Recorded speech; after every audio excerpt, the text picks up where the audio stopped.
사귀는 동안 본인은 헤어지면 바로 상대방 번호 차단한다고, 헤어지고 나서 단 한 번도 연락해 본 적 없다고, 도대체 헤어지고 나서 다시 사귀는 사람은 이해가 안 간다고 입버릇처럼 말하는 사람들이 있어요.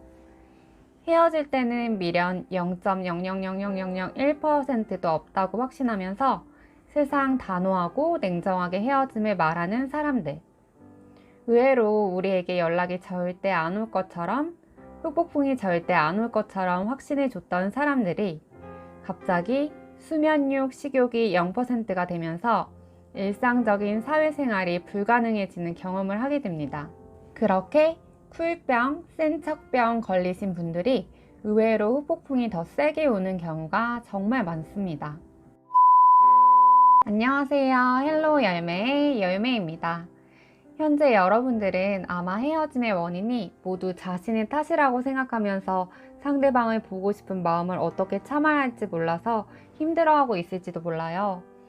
헤어진 지 얼마 되지도 않았는데 벌써부터 상대방이 그립고 조금 잊혀지나 했는데 상대방과의 추억이 떠올라서 다시 마음이 무너지고, 그런데 여러분만 아프고 힘든 게 아니라 상대방도 똑같이 아프고 힘들어요. 그리고 지금이 아니더라도 상대방에게도 분명 그런 날이 올 거예요. 가까이 있을 때의 소중함을 알기는 어렵거든요. 멀어져 가고 있을 때 깨닫고 이미 닿을 수 없을 때 후회하게 되는 게 사람이거든요. 그래서 어쩌면 뒤늦게 후폭풍이 와서 최선을 다한 여러분들에게 연락하고 싶은데 미친 듯이 참고 있을지도 몰라요.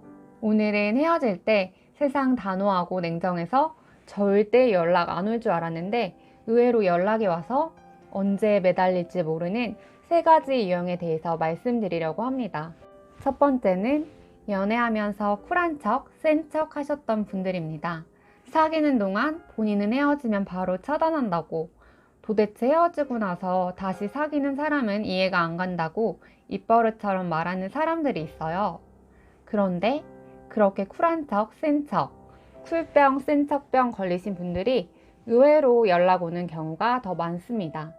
특히 연애 중에 센 척을 하셨던 분들의 경우에는 사귀는 동안 우리가 이 사람에게 더 맞춰주고 져주면서 상대방이 우월하다고 느끼게 만들어줬기 때문에 연애 중에 센 척을 했을 확률이 높거든요.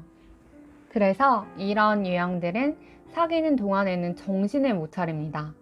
객관적인 현실을 파악하지 못하고 본인이 본인의 객관적인 현실보다 가치가 높다고 생각을 하면서 특별하다는 생각을 하게 돼요. 한마디로 주제 파악을 못하고 교만해지는 거죠. 특히 전 연애에서는 의뢰 연애를 하다가 처음으로 대접받는 연애를 하는 경우에는 더 정신을 못 차립니다. 그 지경까지 이르게 되면 지금 만나는 상대방이 조금만 눈에 거슬리는 행동을 해도, 또 조금만 마음에 안 드는 행동을 해도 헤어지자는 말을 쉽게 하거나 혼자 마음 정리를 하면서 너무나 쉽게 이별을 말합니다. 다시 만나달라고 울고 불고 매달릴 본인의 미래를 상상조차 하지 못하면서 마치 헤어질 때는 상대방에게 미련 0.0000001%도 없다고 확신하면서 아주 단호하고 냉정하게 헤어짐을 말하는 거죠. 그렇게 헤어지고 금방 쉽게 누군가를 만날 거라고 생각을 했는데 이게 웬걸요? 막상 다른 사람을 만나려고 시도를 해보니 자기가 그렇게 높은 가치가 있는 사람이 아니거든요. 조금씩 현실을 깨닫게 되는 시기가 옵니다.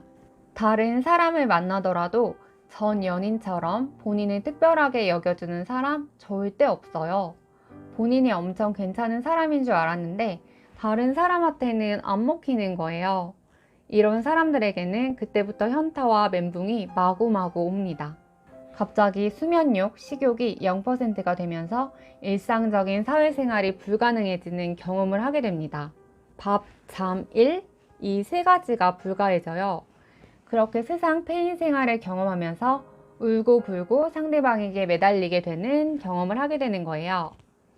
두 번째는 연애를 시작할 때 먼저 적극적으로 마음을 표현을 했던 사람들입니다. 한마디로 먼저 상대방을 쫓아다녔던 사람이죠.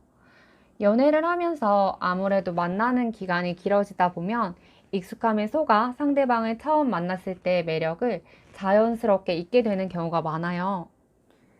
상대방이 얼마나 좋은 사람이었는지, 얼마나 매력적인 사람이었는지, 내가 이 사람을 만나기 위해 얼마나 많은 노력을 했는지, 어느 순간 다 잊게 되는 시점이 오죠. 그렇게 상대방의 소중함을 잊어버려서 헤어짐을 말했는데, 막상 헤어질 때는 크게 후회할 일 없을 거라고 생각을 하다가, 다른 이성과 소개팅을 하거나 다른 사람을 만날 기회들이 생기면 그때부터 후폭풍이 세게 오기 시작합니다. 보통 사람들은 이별 후 시간이 얼마 지나지 않아 새로운 이성을 만나게 되면 무의식적으로 상대방을 평가하는 기준 잣대가 전 연인이 됩니다. 그렇게 무의식적으로 끊임없이 전 연인과 상대방을 비교하다가 대체가 안 되면 결국 후폭풍이 세게 와서 매달리게 되는 거죠. 그리고 처음 전 연인을 만나기 위해 투자했던 자신의 노력들이 기억나면서 보상 심리가 와서라도 더 매달리는 기이한 현상들이 발생돼요. 사람의 보상 심리는 생각보다도 매우 크기 때문이에요. 세 번째는 연애할 때 연인과의 애착 유형이 불안형인 경우에 연락이 옵니다. 헤어지면서 서로 오만정이 다 떨어져서 헤어지는 경우가 있어요. 정말 다시 얼굴이나 볼 수 있을까? 주변에서 이렇게 생각했을 정도로 헤어졌더라도 애착 유형이 불안형인 경우에는 헤어짐의 원인보다 헤어져 있는 상황 자체가 극도로 불안하고 힘들기 때문에 지금 당장 이별을 견디기가 힘들어서 연락 오는 경우가 많습니다. 헤어질 때 정말 단호했고 다시는 연락 안 할 것처럼 했더라도 상대방이 불안형이면 가능성이 더 높아집니다. 헤어짐의 원인이 신뢰가 깨지는 행동, 예를 들어서 이성 문제나 거짓말 문제처럼 도덕성을 어기는 경우였더라도 불안형의 경우에는 연락이 오는 경우가 있어요. 오늘은 후폭풍이 세게 오는 사람들 유형에 대해서 말해보았습니다. 여러분들 많이 힘드시죠? 다시는 상대방을 못 볼 것만 같아서 무섭고 불안하시죠? 그런데 앞에서도 말씀드렸듯이 헤어질 때는 세상 단호하고 냉정했더라도 상대방이 의외로 정말 언제 우리에게 울고불고 매달릴지 몰라요. 그러니까 지금은 너무 힘들더라도 그 사람도 이 순간도 언젠가는 지나가게 되어 있으니까 너무 힘들어하지 않으셨으면 좋겠습니다. 여러분 힘내세요.